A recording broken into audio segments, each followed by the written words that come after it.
Hi friends, అందరికీ నమస్కారం. Beyond evil episode 3లో ఏం జరిగిందో ఇవాళ వీడియోలో చూద్దాం. ఈ సిరీస్ యొక్క ప్రీవియస్ ఎపిసోడ్స్ మీరు చూడకపోతే ముందు ఎపిసోడ్స్ చూసిన తర్వాతే ఈ ఎపిసోడ్ చూడండి, లేదంటే ఇందులో చెప్పింది ఏది మీకు అర్థం కాదు. ఆ ఎపిసోడ్స్ ప్లేలిస్ట్ లింక్ కింద డిస్క్రిప్షన్లో ఇస్తున్నా. ఇంకా ఎపిసోడ్ 3లో ఏం జరిగిందో ఇప్పుడు చూద్దాం. ఓపెనింగ్ సీన్లో మయాంగ్ స్టోర్ దగ్గర మిన్ ఫింగర్స్ దొరకడంతో పోలీసులు అక్కడికి వస్తారు. అక్కడ సీన్ని సెక్యూర్ చేస్తారు కేసీఎస్ఐ టీం వాళ్ళు. డాంగ్ టీం వాళ్ళు క్రౌడ్ని, మీడియాని కంట్రోల్ చేస్తారు. చీఫ్ పోలీస్ ఆఫీసర్ శాంగ్ జిన్ దగ్గరికి వెళ్ళి, బాధపడకు జిన్, మిన్ దొరుకుతుందిలే, పోలీసులకి సపోర్ట్ చేయి, నీ స్టోర్ని చెక్ చేయని అని చీఫ్ చెప్తాడు. ఎలాగైనా నా కూతుర్ని తిరిగి తీసుకురండి సార్, ఆమె కోసమే నేను బ్రతుకుతున్నా అని జిన్ ఏడుస్తాడు. జిన్ కోసం జీహున్ అండ్ జే ఇద్దరూ చాలా బాధపడతారు. మరోపక్క పార్క్ వాళ్ళమ్మ హెవాన్ పార్క్కి మెసేజ్ చేస్తుంది, మిన్ మిస్ అయిందంట కదా, సేమ్ 20 years బ్యాక్ డాంగ్ వాళ్ళ సిస్టర్ యాంగ్ మిస్ అయినట్టు అని మెసేజ్ చేస్తుంది.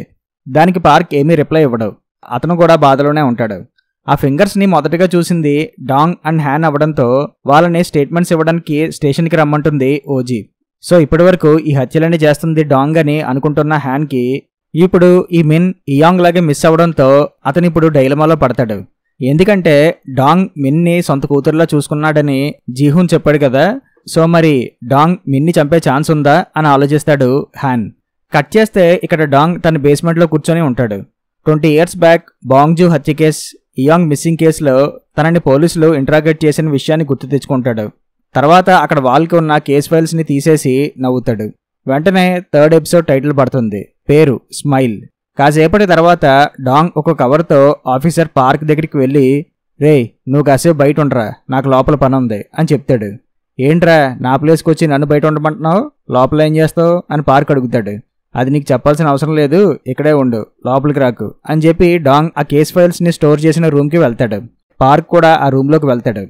కరెక్ట్గా అప్పుడే హ్యాన్ కూడా అక్కడికి వచ్చి ఆ డోర్ దగ్గర నుంచొని లోపలికి వెళ్లకుండా వాళ్ళ మాటలు వింటాడు. ఈసారి మిన్ కేస్ ఫైల్స్ కోసం వచ్చావా, ఇంకా ఏమీ ప్రిపేర్ చేయలేదుగా, నువ్వే ఇదంతా చేసావు కదా అని పార్క్ అడుగుతాడు.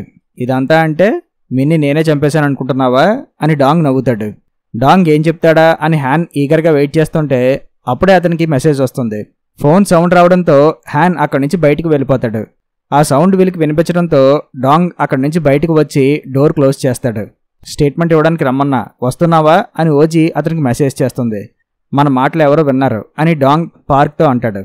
అప్పుడు డాంగ్కి కూడా ఓజీ మెసేజ్ చేస్తుంది, నువ్వు కూడా ఇక్కడే ఉన్నావా, స్టేట్మెంట్ రూమ్కి రా అని ఓజీ డాంగ్కి మెసేజ్ చేస్తుంది.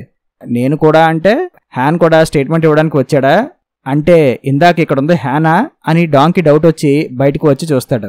అక్కడ ఎవరో ఉండరు. తర్వాత డాంగ్ స్టేట్మెంట్ రూమ్కి వెళ్తాడు. అక్కడే హ్యాన్ ఉంటాడు. ఇప్పుడు మా స్టేట్మెంట్స్ అవసరమా అని డాంగ్ ఓజీని అడుగుతాడు. ఇంట్రాగేట్ చేయని, ఏమైంది, ఆమె నీకే హెల్ప్ చేస్తుంది కదా, రీసెంట్గా జరుగుతున్న సంఘటనల వల్ల జనాలకి మళ్ళీ నీపైన అనుమానం పెరుగుతుంది, అది క్లియర్ చేద్దామనే ఓజీ ప్రయత్నిస్తుంది, అంతే కదా అని హ్యాన్ ఓజీతో అంటాడు. సరే, కొత్త విషయాలు ఏమైనా తెలిసాయా, ఫింగర్ ప్రింట్స్, ఫుట్ ప్రింట్స్ ఏమైనా దొరికాయా అని డాంగ్ ఓజీని అడుగుతాడు. ఇంకా ఏమీ దొరకలేదు, అది గ్రాసరీ స్టోర్ అవ్వడం వల్ల చాలా మంది బయట జనాల ఫింగర్ ప్రింట్స్ అన్నీ కూడా అక్కడ మిక్స్ అయిపోయి ఉన్నాయి, ఎలాంటి క్లూ దొరకలేదు, ఆ ఫింగర్స్ని ఫారెన్సిక్ వాళ్ళు పరీక్షిస్తున్నారు, ఈ కేసులో ఎలాంటి లీడ్ దొరకలేదు అని ఓజీ చెప్తుంది. మీరు ఏం చేస్తున్నారు ఓజీ, మీరు డాంగ్ని క్వశ్చన్స్ అడగడం మానేసి అతను మిమ్మల్ని అడిగితే ఆన్సర్స్ చెప్తున్నారేంటి, మీరు ఈ కేసుని హ్యాండిల్ చేయకూడదు, ఎందుకంటే మీరు కూడా ఆ మిన్కి క్లోజే కదా, సో ఎమోషనల్గా మీరు ఈ కేసుకి అటాచ్ అయ్యి ఉండడం కరెక్ట్ కాదు అని హ్యాన్ అంటాడు. ఎందుకు ఎమోషనల్గా అటాచ్ అవ్వకూడదు, డిటెక్టివ్స్ మనుషులు కాదా, వాళ్ళకి ఏం ఫీలింగ్స్ ఉండవా అని డాంగ్ అడుగుతాడు. అలా ఫీలింగ్స్ ఉంటే ఇలాగే ఇన్వెస్టిగేషన్ ఉంటుంది, కేసు డీటెయిల్స్ అన్నీ నీకు చెప్పాల్సిన పని ఓజీకి లేదు, నువ్వు కాకుండా వేరే వాళ్ళు అయితే ఓజీ ఇలాగే డీటెయిల్స్ ఇస్తుందా, ఇవ్వదుగా అని హ్యాన్ అంటాడు. ఇతని పాయింట్ ఆఫ్ వ్యూలో నేను ఒక అనుమానితుడిని, సో నాలాంటి అనుమానితుడికి నువ్వు కేసు డీటెయిల్స్ చెప్పకూడదనే ఇతని అభిప్రాయం అని డాంగ్ అంటాడు. ఓకే, అలా అయితే నా కొలీగ్ కాంగ్ కూడా జాయిన్ అవుతాడు, అతను కూడా మిమ్మల్ని క్వశ్చన్స్ అడుగుతాడు, ఓకేనా అని ఓజీ అంటుంది. డాంగ్, నువ్వు మిన్ని కిడ్నాప్ చేయడం కానీ చంపడం కానీ చేశావా అని ఓజీ అడుగుతుంది. అలాంటిదేమీ చేయలేదని డాంగ్ చెప్తాడు. మిన్ మయాంగ్ పోలీస్ స్టేషన్ నుంచి ఈవినింగ్ 7 ఆ టైంకి బయటకు వచ్చేసింది. ఆ తర్వాత ఆమె ఫింగర్స్ని నెక్స్ట్ రోజు ఎర్లీ మార్నింగ్ 5:13కి నువ్వు చూసావు. ఈ టైం గ్యాప్లో నువ్వు ఆమెను కలిసావా అని ఓజీ అడుగుతుంది. కలవలేదని డాంగ్ చెప్తాడు. నువ్వు ఆమెను కలవలేదు అని నమ్మించడానికి నీ దగ్గర ఎవిడెన్స్ ఏమైనా ఉందా అని హ్యాన్ అడుగుతాడు. ఆ టైంలో నాతో పాటు ఎవరూ లేరు, సో ఎవిడెన్స్ ఏం లేదు అని డాంగ్ అంటాడు. నేను ఆ జే హోటల్ దగ్గరే ఉన్నా కదా, ఆ టైంలో నువ్వు కూడా అక్కడే ఉన్నావుగా, అప్పుడు టైం ఎంత అయింది అని డాంగ్ ఓజీని అడుగుతాడు. మనం అందరం 11 ఆ టైంకి ఆ హోటల్ నుంచి బయటికి వెళ్ళిపోయాం అని ఓజీ చెప్తుంది. సో 11 తర్వాత నాతో ఎవరు లేరు కాబట్టి నా దగ్గర ఎవిడెన్స్ ఏం లేదు. అయినా నేను ఆ హోటల్ నుంచి డైరెక్ట్గా ఇంటికి వెళ్ళి పడుకున్నా అని డాంగ్ చెప్తాడు. బాగుంది, అతను మిమ్మల్ని అడగడం, మీరు అది కన్ఫర్మ్ చేయడం, ఇంక ఈ కేస్ ముందుకేం కదులుద్ది అని హ్యాన్ అంటాడు. నీకు నచ్చకపోతే చెప్పు, వేరే వాళ్ళని కూడా అడిగిస్తాను. ఎందుకంటే మేము 11 వరకు ఆ హోటల్ దగ్గరే ఉన్నాం కాబట్టి అదే నిజం అని ఓజీ అంటుంది. సారీ, నేను ఒక పోలీస్ ఆఫీసర్ని అలాగే డిటెక్టివ్ని కదా, నా డౌట్స్ నాకుంటాయి అని హ్యాన్ అంటాడు. అవునా, నీ డౌట్ ఏంటో చెప్పు అని ఓజీ అడుగుతుంది.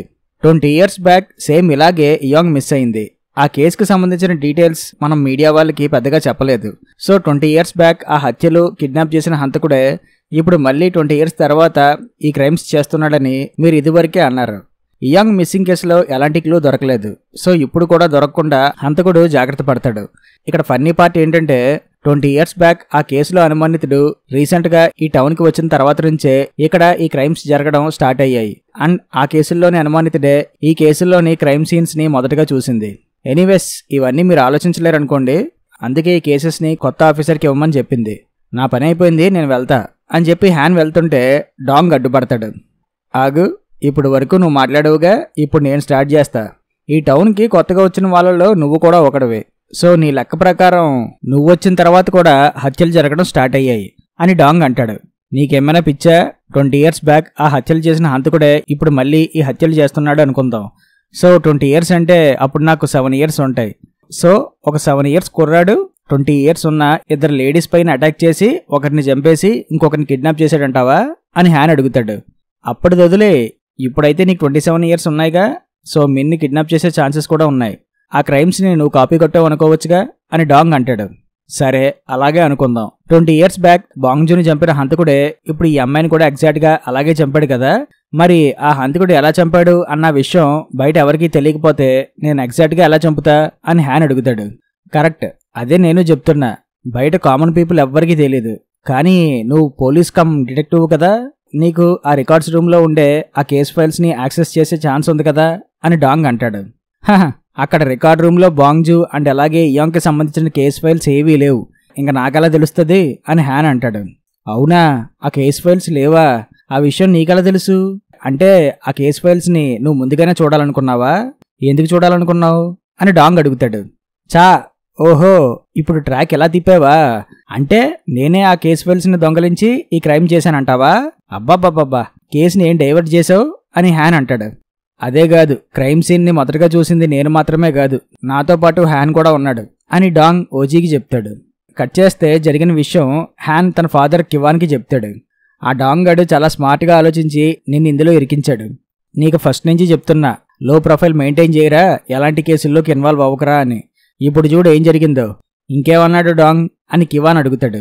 ఆ రోజు నైట్ 7 నుంచి నెక్స్ట్ డే 5:13 వరకు నాతో పాటు ఎవరూ లేరని నేను చెప్పా.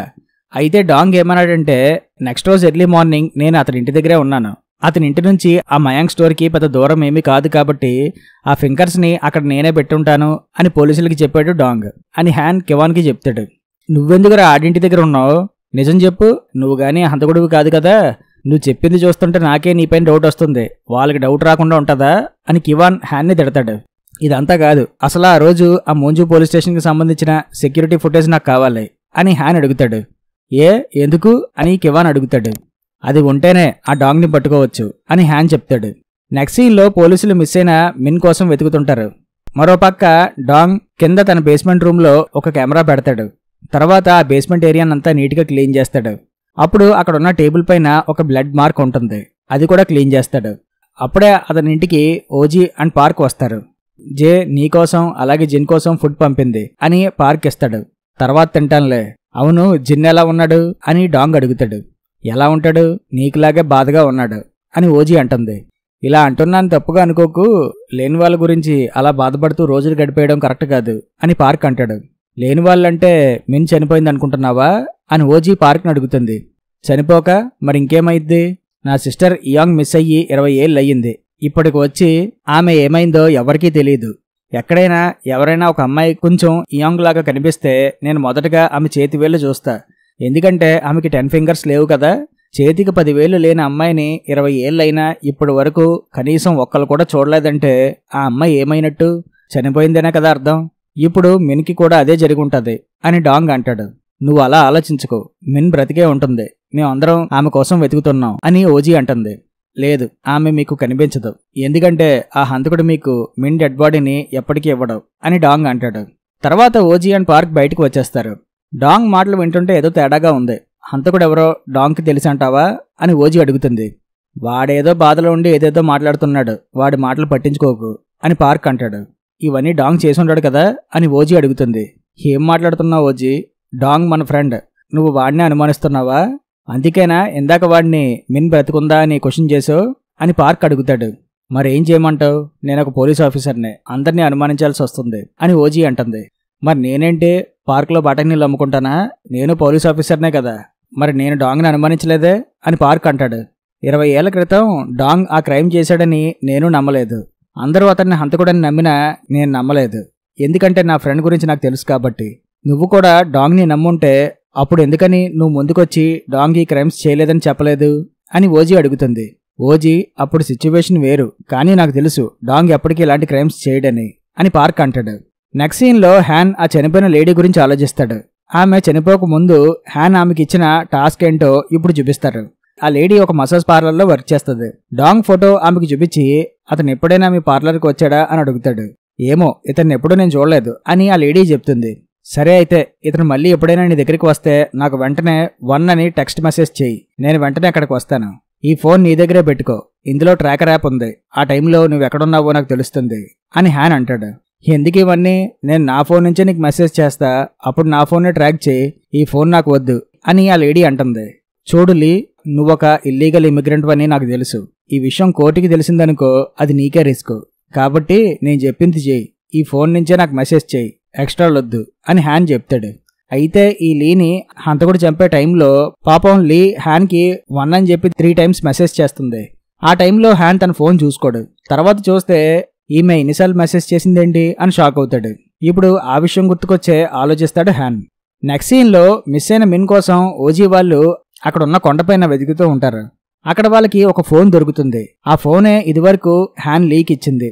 మరోపక్క హ్యాన్ ఆ రోజు జనరల్ అఫైర్స్ దగ్గర ఉన్న సెక్యూరిటీ ఫుటేజ్ కావాలని ఇంతకుముందు కివాన్ అడుగుతాడు కదా, ఆ ఫుటేజ్ని పంపుతాడు. ఆ రోజు డాంగ్ ఏదో కవర్ క్యారీ చేయడం హ్యాన్ గమనిస్తాడు. దాని గురించి తెలుసుకుందామనే ఫుటేజ్ అడుగుతాడు. తర్వాత ఆ ఫుటేజ్ని చెక్ చేస్తాడు. ఆ ఫుటేజ్లో అసలు డాంగ్ అక్కడికి వచ్చినట్టే ఉండదు. ఇక్కడ హ్యాన్ పాయింట్ ఏంటంటే ఆ ఫైల్స్ డాంగే తీశాడు అని ప్రూవ్ చేయిస్తే తన మీద డాంగ్ నింద వేశాడు కదా, ఫైల్స్ తనే తీశాడని అది పోతాదని అతని ఆలోచన. కానీ ఫుటేజ్లో డాంగ్ ఉండడు. ఫైల్స్ రూమ్లో లోపల కూడా డాంగ్ అక్కడికి వచ్చినట్టు ఉండదు. దాంతో హ్యాన్ అక్కడికి వెళ్ళి ఫైల్స్ చెక్ చేస్తే అందులో బాంగ్జూ అండ్ ఇయాంగ్ కేస్ ఫైల్స్ అన్నీ కూడా అక్కడే ఉంటాయి. హ్యాన్ నవ్వుకొని, నన్ను బాగా ఎరిపప్పం చేశారు కదా, మళ్ళీ ఈ మిస్ అయిన ఫైల్స్ ఇక్కడికి ఎలా వచ్చేసాయి, డాంగ్ పెట్టేశాడా అని హ్యాన్ అడుగుతాడు. ఓ అదా, ఆ ఫైల్స్ వేరే బాక్సులో ఉన్నాయి, నేను అవి చూసి తర్వాత ఇందులో పెట్టేశాను, అందుకే ఆ రోజు నీకు కనిపించలేదు అని పార్క్ అంటాడు. అబ్బా చెప్పింకా, వింటున్నా కదా, నేను ఒక విషయం ఆలోచించలేదు. ఇప్పటి వరకు డాంగ్ని అనుమానించాను, ఇప్పుడు అర్థమైంది అతనితో పాటు నువ్వు కూడా ఉన్నావని. ఇద్దరూ కలిసే ఇవన్నీ చేస్తున్నారు కదా అని హ్యాన్ అడుగుతాడు. కట్ చేస్తే 20 years బ్యాక్ ఏం జరిగిందో చూపిస్తారు. పార్క్ చీఫ్ శాంగ్తో మాట్లాడుతూ, నా ఫ్రెండ్ డాంగ్ నిర్దోషి సార్, ఆ రోజు డాంగ్ నాతో పాటే ఉన్నాడు, ఇద్దరం ఆ రోజు రాత్రంతా తాగుతూ ఉన్నాం అని పార్క్ అప్పట్లో శాంగ్కి చెప్తాడు. ఇప్పుడారా వచ్చి చెప్పేది?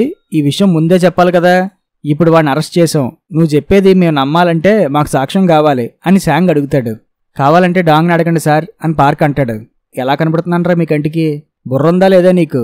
సార్ నా మాట నమ్మండి సార్, నేను నిజం చెప్తున్నా, డాంగ్ నాతో పాటే ఉన్నాడు అని పార్క్ అంటాడు. అది అప్పుడు జరిగిందనమాట. ఇంతకుముందు ఓజీ పార్క్ని అడిగింది కదా, డాంగ్ హంతకుడు కాదని నువ్వు నమ్మితే ఆ రోజు ఎందుకని ముందుకొచ్చి చెప్పలేదని, అది దీని గురించేనమాట. నెక్స్ట్ సీన్లో డాంగ్ చీఫ్ శాంగ్తో మాట్లాడుతూ, నాకు లీవ్ కావాలి సార్ అని అడుగుతాడు. లీవ్ లేదు ఏం లేదు, పని చేస్తూ ఉంటే టైం పాస్ అవుద్ది, ఖాళీగా కూర్చుంటే మిన్నే గుర్తుకొస్తుంది, కాబట్టి నీకు లీవ్ శాంక్షన్ చేయను అని చీఫ్ అంటాడు. లేదు, నేను కొద్ది రోజులు స్టేషన్కి రాలేను అని డాంగ్ అంటాడు. నా డెసిషన్ చెప్పాను కదా, నీకు లీవ్ ఇవ్వను, చెప్పిన మాట వినకపోతే తాడదీస్తాను అని చీఫ్ అంటాడు. ఏది 20 ఏళ్ల క్రితం మీరు ఆ కేసులో నన్ను క్రైమ్స్ చేశానని ఒప్పుకోమని చెప్పి తాట తీశారు అలాగా అని డాంగ్ అడుగుతాడు. ఆ మాటకి చీఫ్ బాధపడతాడు. అయ్యయ్యో, మిమ్మల్ని ఇబ్బంది పెట్టాలని కాదు, మీరు ఫేస్ అలా మార్చుకోకండి, మీరు మీ డ్యూటీ చేశారు, నేనే బలయ్యానంతే అని డాంగ్ అంటాడు. ఇప్పుడు నన్ను క్షమించమని నేను అడిగానా? నేనేం చేసినా నీకు చేసిన అన్యాయానికి ఎప్పటికీ నేను న్యాయం చేయలేను. కానీ అప్పటిలాగా ఇప్పుడేం లేదురా, అంతా మారిపోయింది. టెక్నాలజీ మారింది, ఫారెన్సిక్ అది కూడా మారింది. మిన్ గురించి ఏదో ఒక క్లూ దొరుకుతుంది, వరీ అవ్వకు అని చీఫ్ అంటాడు. ఏం మారింది? అంతా అలాగే ఉంది. నేరస్తుడు కన్ఫెషన్ ఇవ్వకుండా ఎవిడెన్స్ లేని కేసుని ఇప్పటి వరకు మనం క్లోజ్ చేసామా? ఆ హత్యలు వాడే చేశాడని నేరస్తుడు ఒప్పుకోవాలి, అప్పుడు వాడిని మనం జైల్లో పెట్టాలి, తర్వాత కేసు క్లోజ్ చేయాలి. ఇప్పటికే అదేగా జరుగుతుంది అని డాంగ్ అంటాడు. చూడండి, ఇలాంటి మాన్స్టర్స్ని పట్టుకోవాలంటే మనం కూడా మాన్స్టర్స్ లాగే మారిపోవాలి, లేదంటే వాళ్ళు దొరకరు అని డాంగ్ అంటాడు. అప్పుడే పార్క్ డాంగ్కి కాల్ చేసి హ్యాన్ అక్కడికి వచ్చాడని జరిగింది చెప్తాడు. సరే అని చెప్పి డాంగ్ ఫోన్ పెట్టేసి, మీరు చెప్పింది రైటే సార్, నేను డ్యూటీలోనే ఉండాలి, నాకు లీవ్ అవసరం లేదు అని డాంగ్ అంటాడు.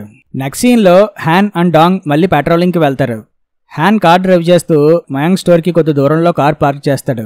ఇప్పుడు ఎందుకు ఆపావు ఇక్కడ అని డాంగ్ అడిగితే, మిన్ చేతివేలు అక్కడే దొరికాయి కదా, హంతకుడు మళ్ళీ ఏమైనా ఆ ప్లేస్ దగ్గరికి వస్తాడేమోనని ఆపా.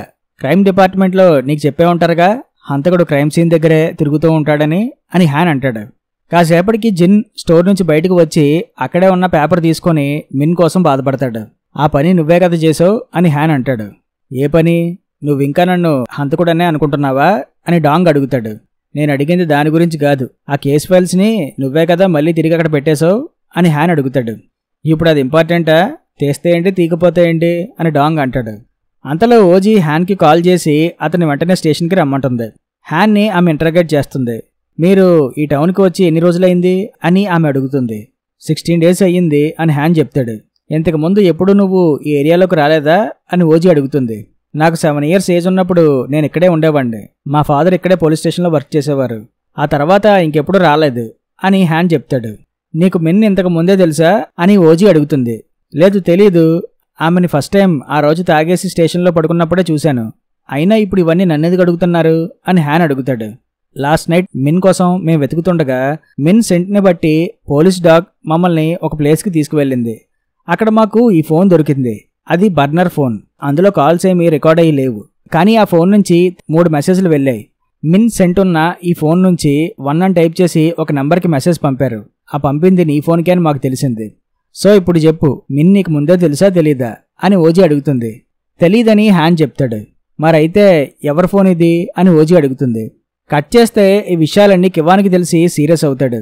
అక్కడే ఉన్న ప్రాసిక్యూటర్ వ్యాన్తో మాట్లాడుతూ, ఈడు ఇలాంటి పిచ్చి పనులు చేస్తాడనే వార్నింగ్ ఇచ్చా, అయినా వీడు నా మాట వినలేదు అని కివాన్ అరుస్తాడు.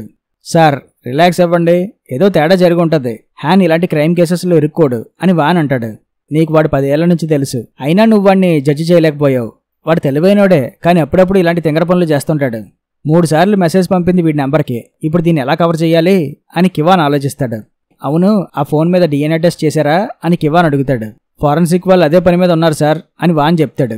వాన్, ఈ కేసుకి సంబంధించిన ప్రతి డీటెయిల్ నాకు తెలియాలి, అవన్నీ నువ్వే హ్యాండిల్ చేయాలి అని కివాన్ చెప్తాడు. సార్, ఈ కేసులో ఒక కాలేజ్ స్టూడెంట్ కూడా ఇన్వాల్వ్ అయ్యింది. ఆమె చేతి వేలని హంతకుడు కట్ చేసి పోలీసులకి తెలిసేలా పెట్టాడు. ప్రెస్కి ఈ విషయం తెలిస్తే మీడియాలో కేసు బాగా హైలైట్ అవుతుంది. అది హ్యాన్కే రిస్క్, కాబట్టి కొంచెం జాగ్రత్తగా ఉండాలి. అది ఎలాగో నేను చూసుకుంటానండి, మీరు నా పొజిషన్ కూడా కొంచెం చూసుకోండి అని వాన్ అంటాడు.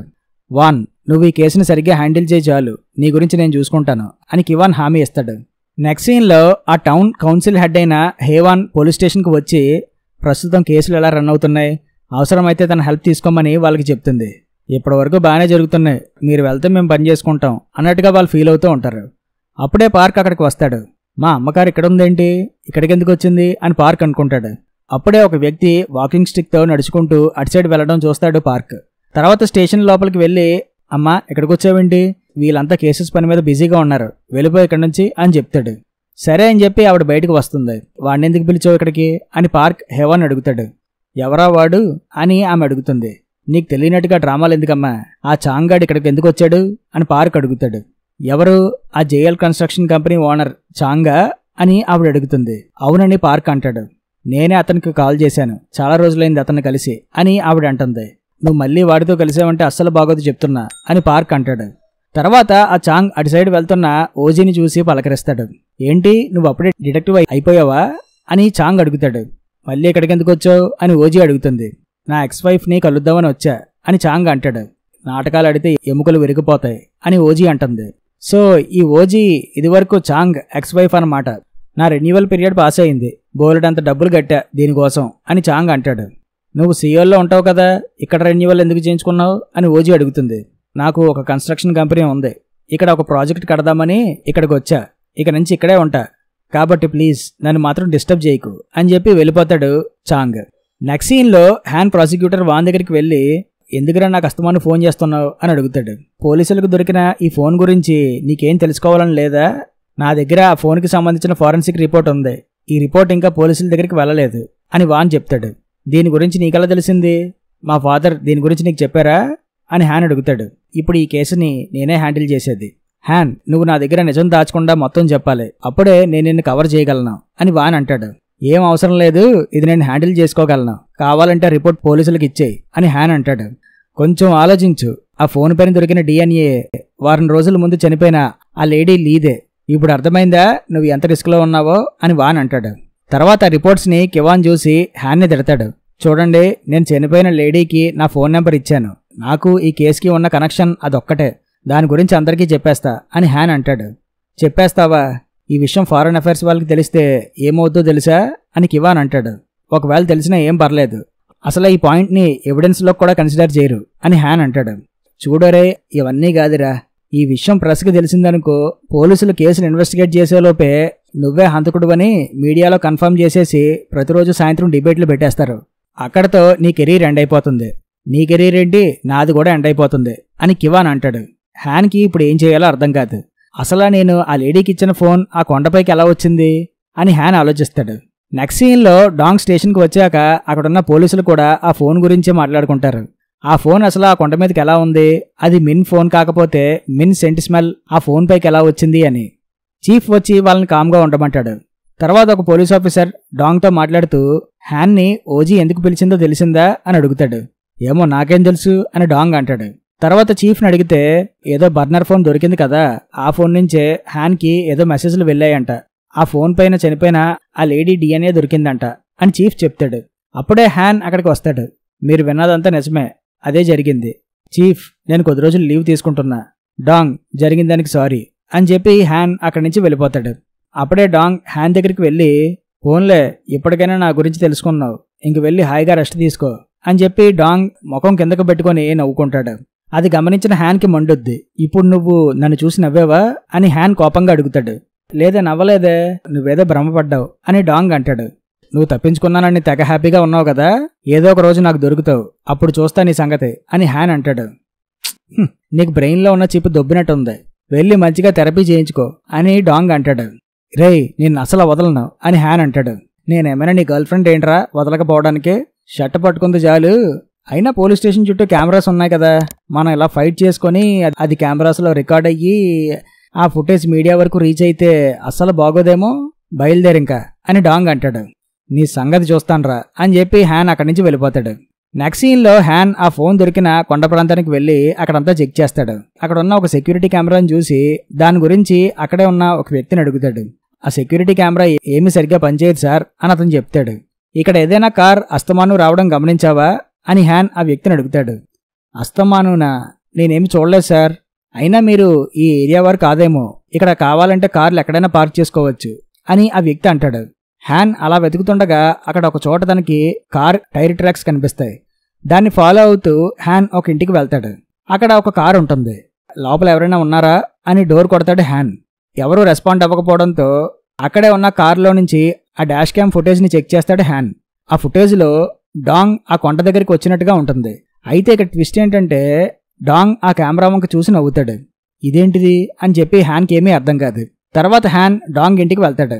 అక్కడ డాంగ్ లేకపోవడంతో కింద బేస్మెంట్ రూమ్లోకి వెళ్ళి అక్కడంతా సెర్చ్ చేస్తాడు. డాంగ్ ఇంతకు ముందు ఆ బేస్మెంట్ రూమ్లో పెట్టిన కెమెరాస్లో హ్యాన్ రికార్డ్ అవుతాడు.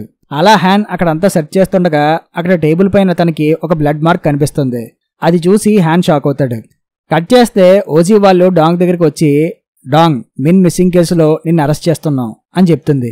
మిన్ తన బేస్మెంట్ రూమ్లో చెక్ చేస్తున్నాడని అప్పటికే డాంగ్ ఆ కెమెరా ద్వారా తన ఫోన్లో చూస్తాడు. తర్వాత డాంగ్ని కార్లో స్టేషన్కి తీసుకువెళ్తుంటారు. డాంగ్ సరదాగా నవ్వుతాడు. అక్కడితో ఈ ఎపిసోడ్ ఎండ్ అవుద్ది.